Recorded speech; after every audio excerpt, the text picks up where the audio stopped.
Hi, everyone. Welcome. Thank you for being here. My name is Rebekkah Smith Aldridge, and I'm joined here with Matthew Bollerman. We are the co-founders of the Sustainable Libraries Initiative. We're starting our 10th year of existence, which we'll talk a little bit about here while we have your attention today. But we are here today thanks to the Virginia Library Association, which is our latest partner organization, to join the Sustainable Libraries Initiative on behalf of its members. So shout out to Lisa Varga, who negotiated that member benefit for her members.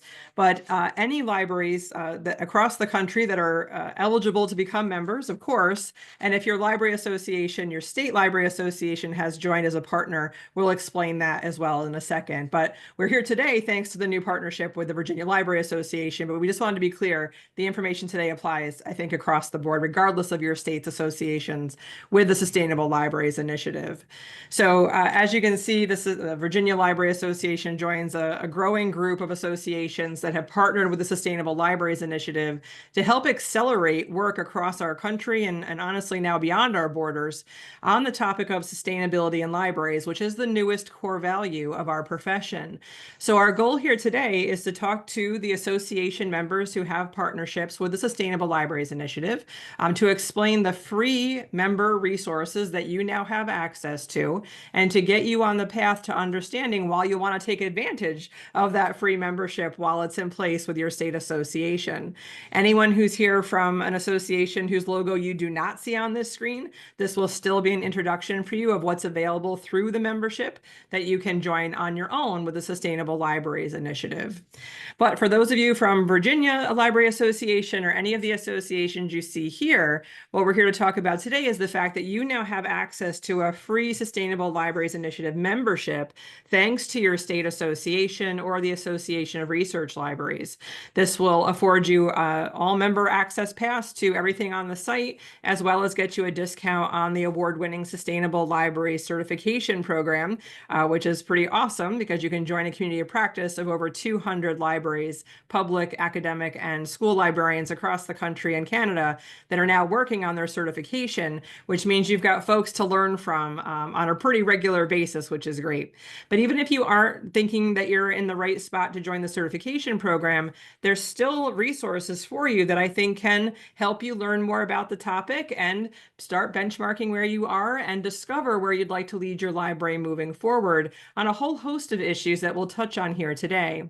So for the time we have here, what we're going to do is I'm going to do a little introduction, kind of explain where we're coming from, what our goals are as an initiative, and then I'm going to turn things over to Matthew, who's going to explain the member benefits more in detail, and then we'll have plenty of time for questions.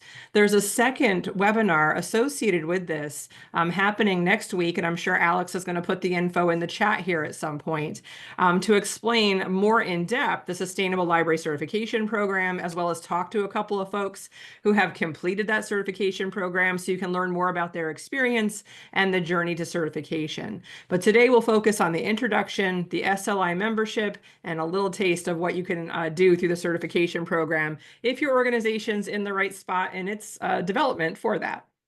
But just to give you a little bit of background, the Sustainable Libraries Initiative, as I said, we're just starting our 10th year, which is pretty amazing. I can't see Matt's face right now, but I don't think we ever thought this would come to where we are today. It's pretty cool. Hey, Matt. Matt and I were on a train ride back from a conference in Philadelphia, I think in 2012. We went to the U.S. Green Building Council's conference, which is called Green Build, because we were both involved in building library buildings and designing library buildings. And both of us were really puzzled about why libraries there weren't more early adopters of sustainable design for libraries. We thought that was a really obvious match. Why wouldn't you try to build the healthiest possible building for library workers and library patrons, as well as reduce your operating costs and do right by the earth? It just made so much sense to us. And we got on our high horse and we said, well, someone should do something about that. And then we realized a few years later that I guess it was us. We decided we should do something about that. So in 2015, we were able, with the help of a lot of our peers, peers here in New York launched this project to really think about what would it take to give library leaders the tools and resources they need to be effective in leading their libraries forward in more sustainable, resilient, and regenerative ways, given what we can all read in the headlines that the climate scientists are trying to tell us about what's happening now and what's predicted to happen in the future. And how do we, really position libraries as the institutions that are going to be relevant and responsive in the face of that and be early adopters and be those great community partners that are helping to contribute to community preparedness and recovery in some cases, as we've seen recently in California.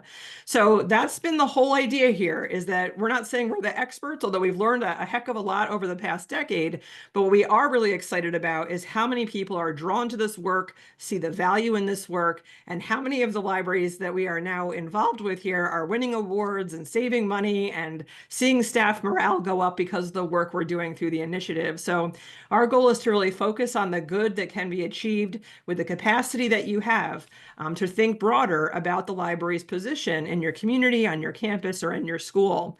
So along the way, we've learned a lot. We've met a lot of cool people. And really, it's a global effort, because as we think about climate change and all the different kind of pressures on our world today, and perhaps there's a few more today than there were about a week ago, but it really does lend itself to us thinking more broadly about how our libraries will be responsive in the face of what's going on, whether it's environmental, economic, social, political. We all are party to what's going on and need to decide how we lead our institutions forward in that moment. So as we think through the whole concept of climate change and how do we get here, and oh my gosh, the fires in California, so brutal and just devastating. How did we get here? It didn't happen overnight. Choices have been made by many, many people, including ourselves, across the world that have led us to where we are today. And understanding how systemic a lot of the choices are that have been made and how to unravel those to go in the right direction. How do you make that happen? That's a very overwhelming proposition that the folks that Matt and I ended up working with about 10 years ago, we decided to tackle that. What if we actually did think it through and try to find entry points and figure out how to be effective in this moment, instead of really being just fearful and cowering and almost paralyzed by how overwhelming this topic can be the more you learn about it. And I'm not here to say it's not overwhelming. It definitely is. In 2020, in the midst of the pandemic, we saw climate scientists trying to get our attention through those headlines about COVID-19. And what they were saying was not fun. It was not adding to my feeling of mental health in that moment, because what they were saying in the year 2020 was this was the best it was going to be for at least the next 30 years. I was like, come on, this is like a pile on during the pandemic, right? But what they were trying to help us understand is we had really reached the point almost, at that point almost, of no return when it came to turning the tide and how climate change would impact the world around us. We have now since passed that point of no return and now understand in our lifetime, for those of us that are here on that call today, we will all experience more frequent and severe weather that will impact the lives and livelihoods as well as the natural resources of our local communities. And so with that sobering reality, where do you go with that?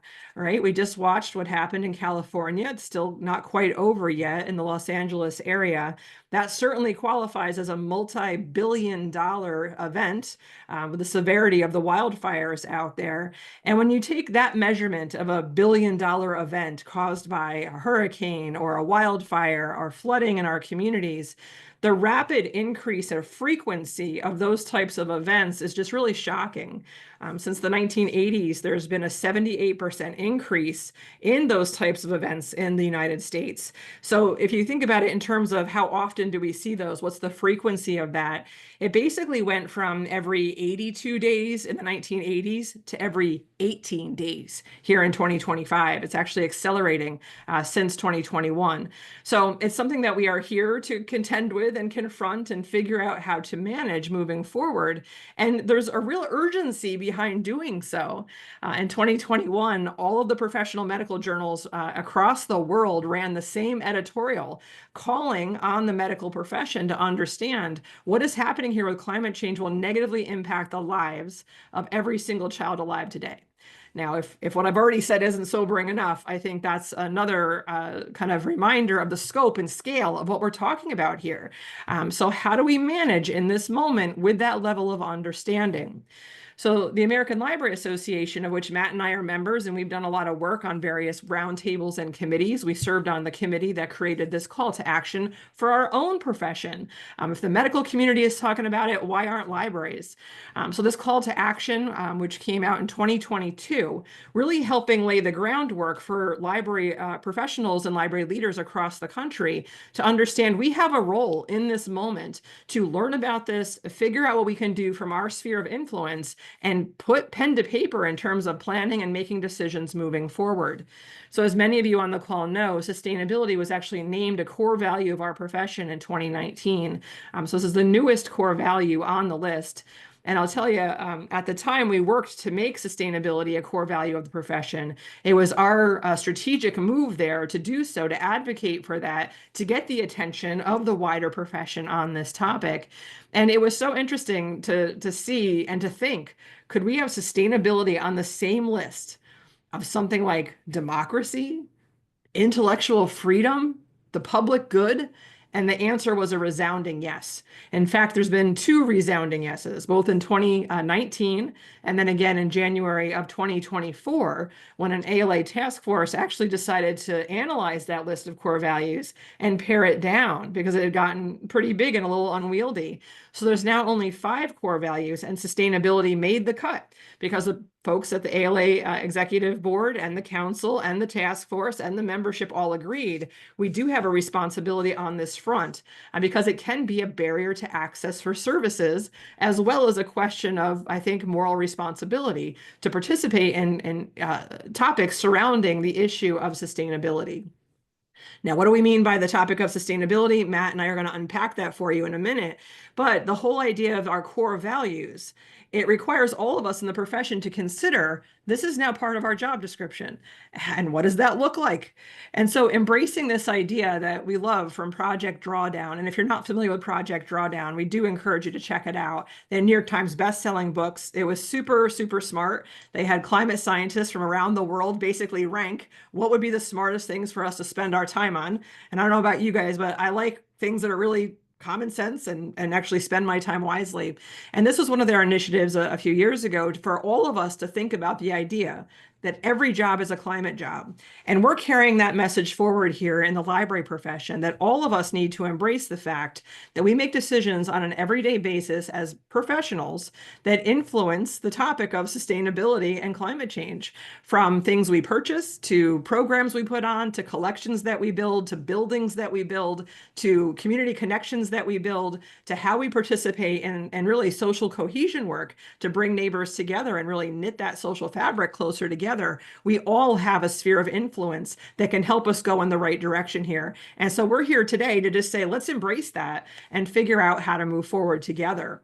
So we divide a lot of our thinking into this idea of climate action, which is another phrase perhaps that we use pretty freely without truly understanding what we're saying. So we really define that pretty cleanly at the Sustainable Libraries Initiative, and it now aligns with the new National Climate Action Strategy, which is no mistake. But what we're really talking about are 3 components of work that need to happen here in order to be effective in the face of climate change. The first being mitigation, which is kind of a scientific word we don't often use, but when you do use it in this context, we're talking about just the good old reducing greenhouse gas emissions, which is for decades has been what scientists have been asking us to help with. This is the primary driver of global warming, which is creating the impacts of climate change that we're all so fearful about. So reducing greenhouse gas emissions needs to be a given. That is basically a prerequisite for doing work in this area, that you're always understanding where your largest area of emissions are as an institution, whether you own a building or maybe have a fleet of delivery vehicles, or what you buy and how far it comes from to get to your library. All of those things contribute to greenhouse gas emissions. And so that still has to be worked on. even though the climate scientists have told us we're not going to see the benefits of working on that in our lifetime, which is a hard pill to swallow, but it's the very least we can do for future generations coming after us. The more pressing issue, perhaps on most people's mind today, is the idea of adaptation. How do we adapt as communities and institutions in the face of what is predicted by climate scientists? We need to prepare as well as adjust our thinking moving forward to create more resilient buildings, continuity of operations plans. How do we participate with first responder communities? All of those things are a very real concern right here in this moment. So those things happening really concurrently is where we're at now in current climate action work. But all of that has to be done with an eye towards justice and really understanding that no matter what we do in libraries, I think we understand this really, really well. Our work at the end of the day is always to help build empathy, respect, and understanding for neighbors amongst neighbors. So more people understand where you're coming from, how you're being affected by decisions other people are making, and really come together when necessary to help prepare for things, recover from things, and maybe just create an environment in which more folks feel like they belong to a part of a community. Now, a lot of that language should sound very familiar to you. It's great work many libraries across the country have been doing for a very, very long time, but there's a lens through which we need to view climate action work in this moment as well. So, that's all we're asking, no big deal, right? Obviously, these are big things. There's a lot of work in a lot of different categories. But now we have kind of marching orders, thanks to the National Climate Action Strategy for libraries, that really help us focus our energy. For the 10 years that we've been working on this project, we've seen so much good work happening in libraries. And honestly, so much of what you already do can be classified into these 3 areas of work. But what we have seen is a lack of focus and a lack of institutional commitment to the work and visible commitment to that work, which will help accelerate the work. And actually, in our experience, it draws more partners to you, and in many cases, more money to you, with folks that are also working on these topics in our communities and municipalities. So you can see those 3 things we just described, those are actually the 3 components of the National Climate Action Strategy. And you are looking at the strategy in its entirety. It's a 1-page strategy, keeping it simple, direct, and really helping to focus energy in the right places to have the largest impact on the things that matter most today. So we operate under the construct of collective impact, that this is such an enormous issue that touches on so many different aspects of our lives that no one agency is going to be able to be effective. We really have to work together and pull in the same direction on the things that matter in this moment to be effective. Nobody likes to waste their time. So as we think as library leaders, how do we lead our institutions forward in a way that matters and is aligned with our community needs, makes the best possible use of the money and resources that have been entrusted to us? This is the methodology that we are using to focus the energy of folks through the initiative on the things that have been proven to make a difference.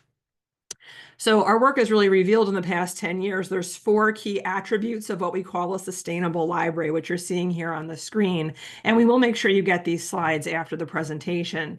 But our goal is that you're leading from the inside out, that you're a strong and authentic institution that lives its values out loud. So this work doesn't start with solar panels on the roof of the building. It starts with taking a look at ourselves, how we treat our library workers, how we operate our buildings, how we write our policies. Are we really fine-tuning how we talk about what we do in ways that relate to people's values in our communities, and do what is necessary to build the coalitions to do the right work moving forward? Because we can't be that effective on the other 3 attributes if we don't live authentically and live those values out loud. Now, being a catalyst for social cohesion and civic participation has always kind of been in the ether of what we do, but there needs to be much more concentrated effort and energy on these 2 things in order to have the really high-level changes that we see necessary moving forward. So social cohesion is just the idea of knitting together the social fabric of our communities in a stronger way to help people feel part of something larger than themselves. So they'll come together and work on the big issues of the day. And depending on where you are in the country, it can vary, right? Here in New York, we're worried about hurricanes and extreme heat, extended heat waves. We were in Iowa 2 years ago. They're worried about these insane windstorms that can basically just rip their libraries off the foundation. So the particulars of the hazards we're confronting might look a little different, but the secret ingredient across the country, regardless of where you live, is helping people work together in the face of those hazards. So again, social cohesion and civic participation, again, doesn't take multi-million dollars to address. It's stuff, honestly, we are already doing, but we need to do it probably in a more concentrated way, a more visible way as a strategic goal of our institutions. Now, the last two things on this attribute list is obviously stuff that I bet you thought we were here to talk about, and we are, which are those first two components, right, of the climate action, which is let's take responsibility for our own carbon footprint as an institution and lower our greenhouse gas emissions while concurrently, again, working as active participants in climate adaptation. Not just having a disaster preparedness plan that tells us which part of the collection to save first, which is obviously very traditional and very necessary, but looking outside of our institutions to how we contribute to the resilience of our communities through the things we're really good at, whether it's organizing information to connect people with resources they need, providing meeting spaces that help people come together and have very important conversations. For our academic library folks, is making sure we're dialed in to campus sustainability activities and keeping our students and faculty safe. So the work may look slightly different depending on your type of library, size of town, how many staff you have, how much your budget is, but the work we're doing here for the past 10 years, we have been extremely, I think, thoughtful in making sure it scales well, regardless of your library type, regardless of the size of your budget, regardless of the size of your staff. In fact, we have probably more small rural library members almost than any other type of libraries. But we also have huge libraries like the San Diego County Public Library is one of our most recent libraries to be certified. So it really does work, small, large, academic, public, everything in between. So our goal here is to help make it doable, right? We talked before about some people feeling paralyzed by the fact that this touches on so many different aspects of our work and our lives and the choices we've made really as a society over a very long period of time. But just with any other large project that you are attempting to do at your library, it really starts by understanding where you're trying to go. What is the ultimate goal? And then let's back that out and understand that all the small steps we take from here on out should be pushing us and leading us towards that big goal that we have overall. So it's one of my favorite quotes from Alvin Toffler, the author who wrote Future Shock, which some of you may be familiar with. But this idea that as you think about the big things while you're doing the small things, all those small things start going in the right direction. The problem is there's so many small things, right? How do you manage that in the face of what we're dealing with? So one of the very first things we did that we noticed made a difference in this work was actually going right back to the beginning and literally just defining the word sustainability. And this is, and I think Matt agrees with me, it's kind of the turning point in the work we started over a decade ago to get everybody on the same page and understand what we're talking about, which has been incredibly helpful in different political environments we all operate in as well. Yeah, thanks, Rebecca. And agreed 100% is that, we started using some of these words, people were just not quite sure what it meant. And when we finally settled on the triple bottom line definition for sustainability, I think it made folks realize kind of what was involved with this. And it's an interesting thing because I think once you see it, it's hard to unsee it. And you start to think about this in all different aspects of decisions that you might have to make. So essentially, the idea here is that these three things have to be in balance for that decision to be sustainable. It has to support the environment, it has to support humans, and then it has to support the financial resources it takes to do it. So you're kind of satisfying these different stakeholders. And there's no perfect way to calculate that, except that you tend to kind of know when you know, right? So after you start to use it for a while, it starts to really make sense that what the decisions you're making are balanced that way. I think an example we've used back and forth with each other is like take your summer reading club.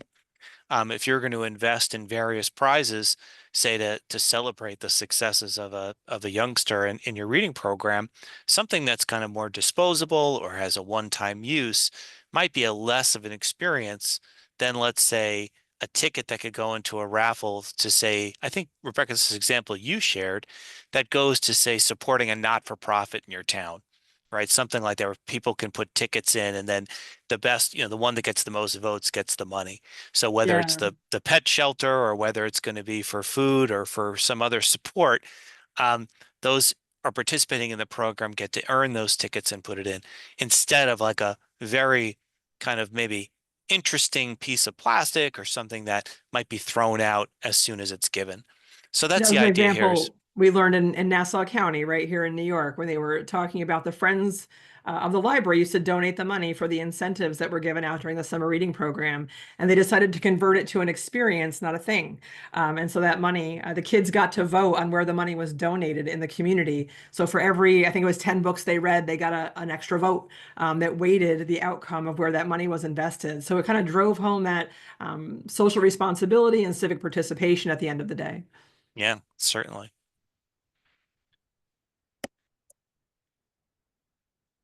So Matt, I think the definition has drawn a lot of people to the work because we're not judging decisions you've made in the past. We're helping folks make better decisions tomorrow than maybe you did yesterday by trying to bring these things into balance as best you can with the knowledge that you have today and the resources that you have today. And the group of people that are here to help you do that work through the Sustainable Libraries Initiative literally grows every week. So Matt, I wonder if I could toss it back to you to start talking about the community of practice and the member benefits that are now available to everyone here. Yeah, yeah, definitely.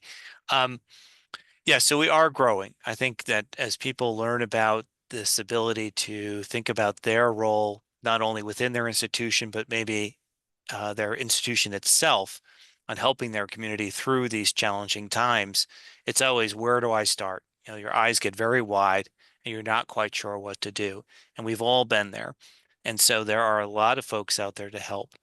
And by joining the Sustainable Libraries Initiative, which is a great benefit that you're getting from the Virginia Library Association, um, we have over 200 people who are enrolled in the Sustainable Library Certification Program. And so far, to a person, they've been very willing to share their story and their journey. They do a final presentation um, to the community that we share. So you get to look through those great ideas that they came up with as to talk about their journey through becoming a sustainable library. We have policies. We have a vendor list that is recommended people who have used these vendors from within our program.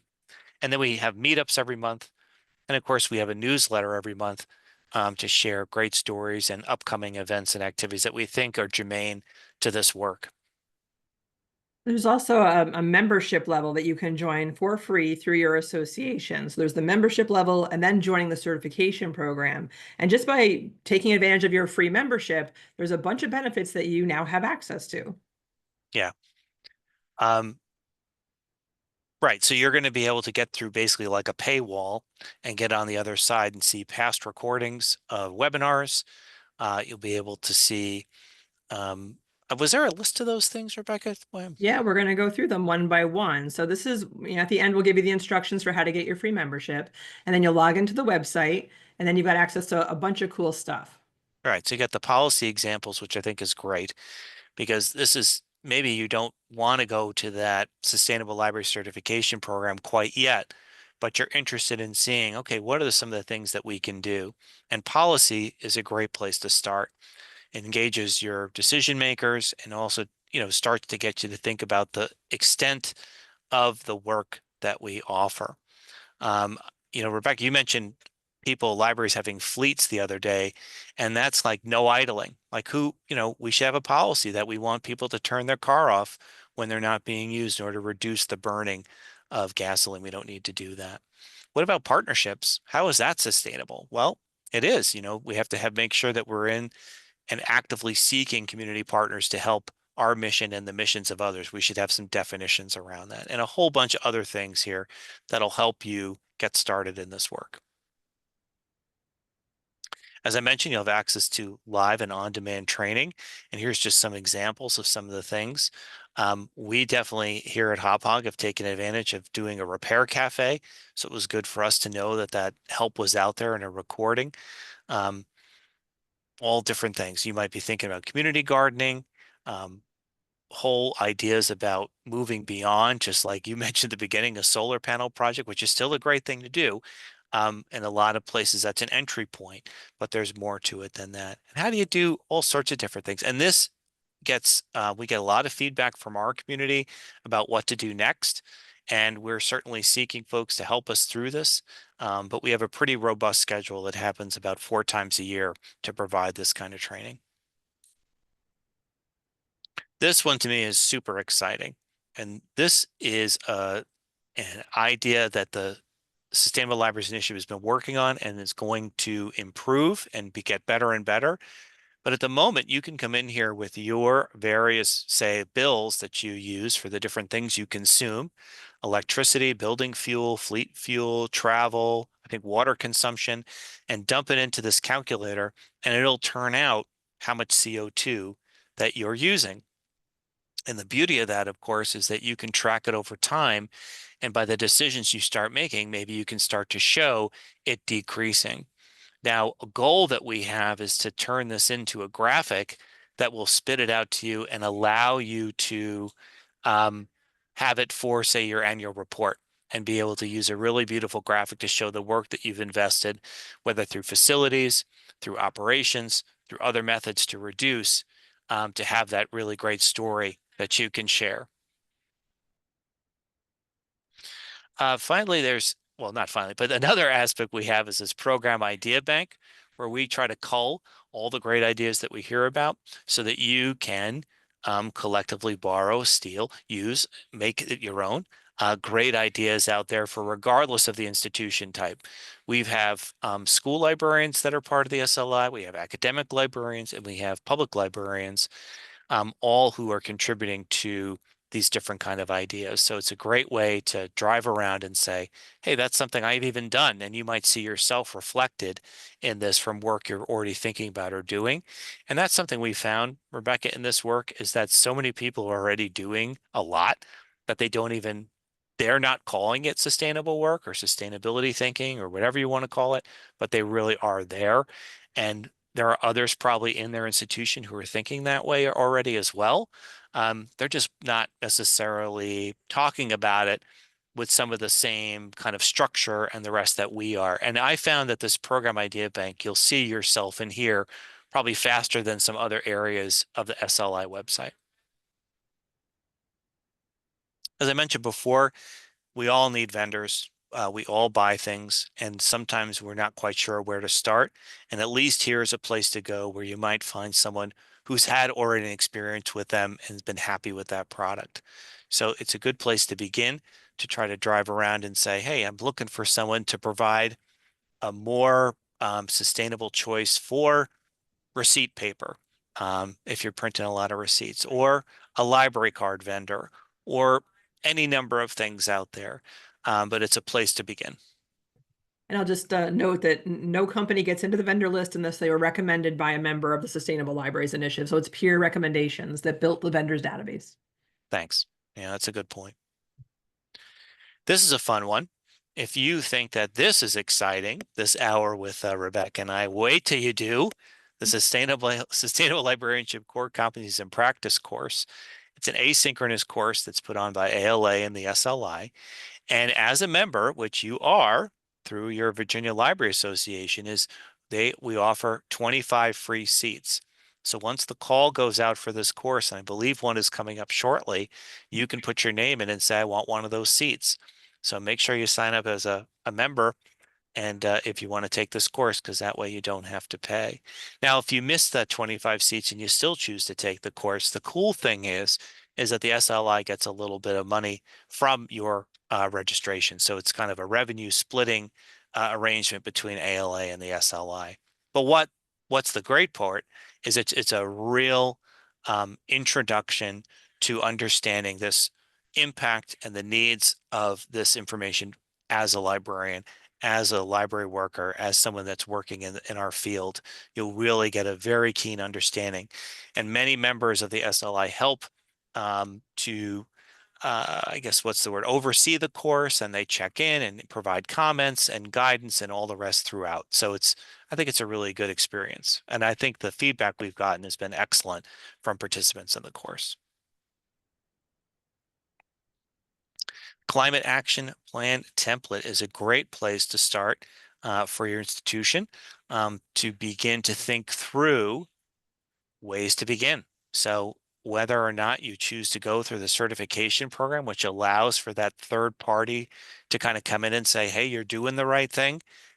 You don't need that necessarily. Maybe you don't want that in your institution. That's fine. We just want you to start working. And here's a place to begin. Here's a place to actually start to have agreement where you're writing down, here's what we're going to choose to do and the order we're going to do it. And hopefully one of those things is join the certification program, which I think is a great idea, but it allows you to start to think through the steps that you're going to take and work through to try to have your library do the things to lead towards climate action, climate mitigation, climate adaptation, and then, of course, climate justice. And I'll just add, this was a tool we developed thanks to a partnership with Web Junction. We did a webinar series with them pretty recently, and there's 5 entries in the webinar series with associated resources. So there's an hour-long recorded webinar that walks you through a lot of this work and how to get started. So it's another potential entry point for you if you're figuring out for yourself how you're going to get started. Yeah, so I just saw a draft of this today, which is this Enhanced Climate Action Lab. Again, just another series of tools that are trying to collect all these various parts and pieces to try to help you to get going, right? Making the case. What's going on in your region? And there's the resources and links to try to figure that question out. Hint, it's the federal government has good resources to help you with that. Both FEMA and NOAA have some places and guides to help you figure that piece out. And then how are you going to get your own climate action plan? So that I think that's that template you just showed. It gives some guidance on getting started there. So back when we began the Sustainable Libraries Initiative, we realized that we needed some things to help folks figure out what to do and where to get started. And the first thing we developed was the roadmap. And that's the cover of actually the print roadmap on the left. And the thing about this document is it's a great little book. It's also available as an app, and that was a partnership with OCLC to get that out there. Is that it starts to collect your thinking.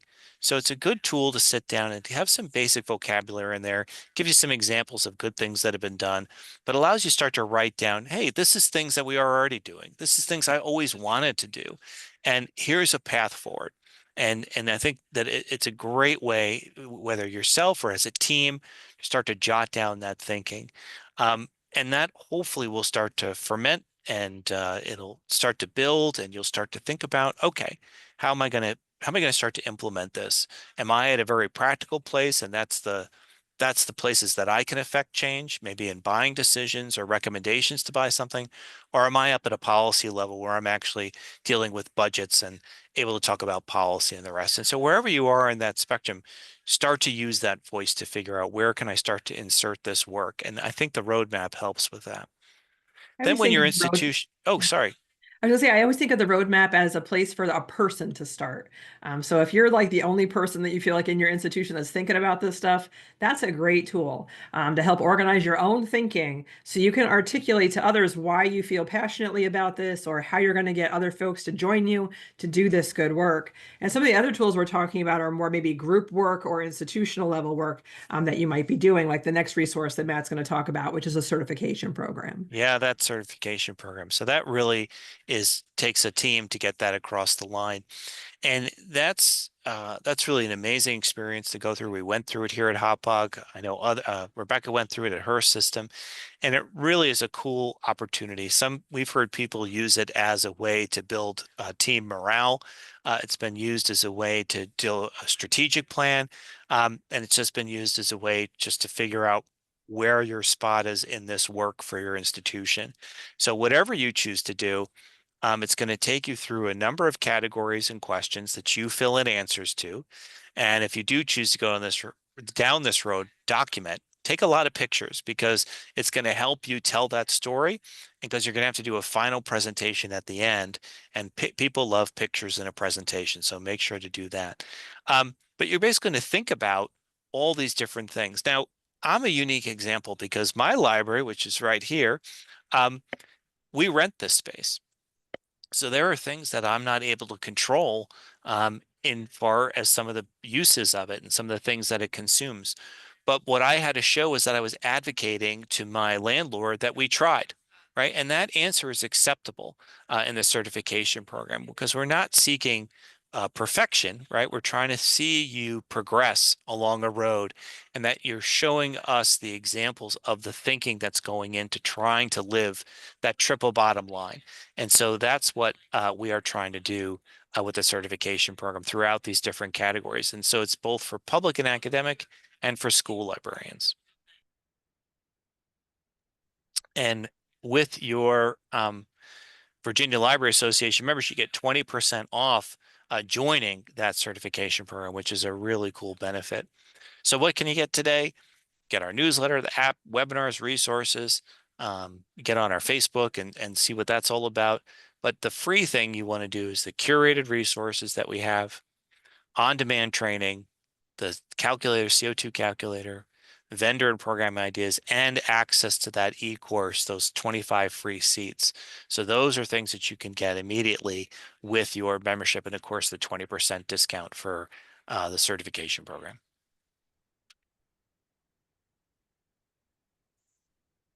So this is how you do it, right, Rebekkah? This is how you join. Yeah, so Alex is online with us today, who put this slide together for you to lead you to how you get your free membership. This is a 12-month free membership, thanks to your membership in the Virginia Library Association. So Alex is probably putting this link right in the chat to you right now It's there. to go right to the membership form.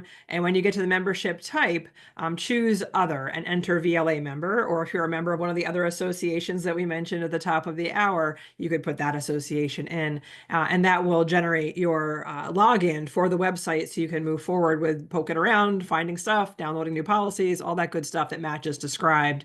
And then once your organization either wants to learn more about the certification program or is ready to go, reaching out to Alex and Sophia, who work on the staff of the project at sliadmin@suffolknet.org. They'll set up a time to talk to you, answer your questions, and we do encourage you to attend the other webinar that's being offered next week, where you can hear more about that certification program and hear from two of our friends who have gone through that work, to really hear what is it like in real life to go through that program. What are the benefits? What did it do for your organizations? And Matt's correct that my institution also finished that certification program. It did so many good things. I mean, you could probably tell I could talk forever about this. But I mean, we took this on at a time when staff morale was at an all-time low.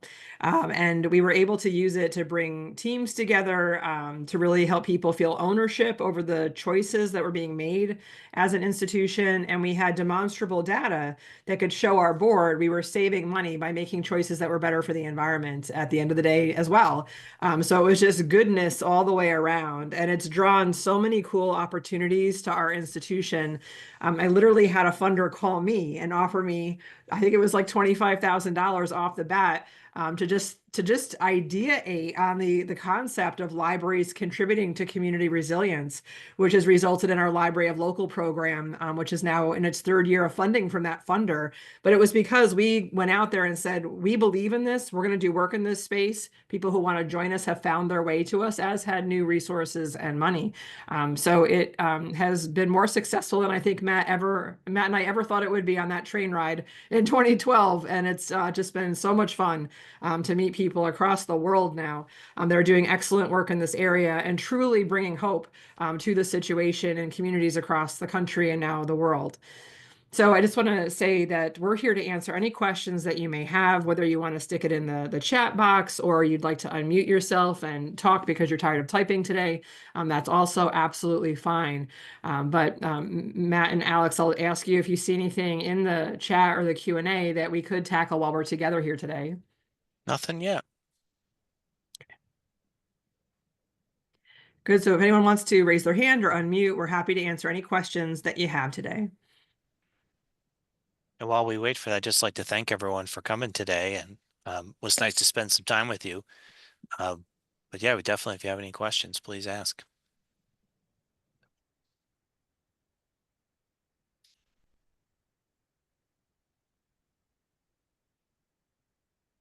Yes, this will be available as a recording. We'll email it to everyone that was registered afterwards.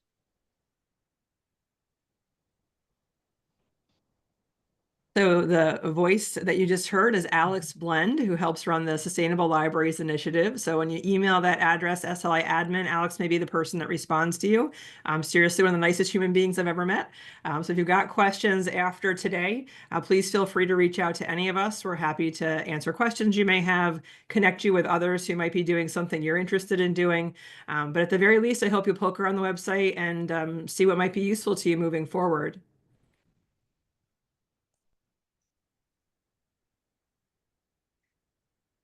So Alex, I think we've paused our traditional awkward 10 seconds, waiting to see if folks have questions. We don't want to belabor this anymore and give you maybe some time back in your day moving forward. But thank you very much for your time. I hope you thank the Executive Director of the Virginia Library Association for creating this new member benefit for you. And we hope to see you in real life someday. We'll be at LibLearnX and the American Library Association Conference and many other state conferences this year. So please come say hi. We'll definitely be at the Virginia Library Association this year as well. Take care, everyone. Thank you.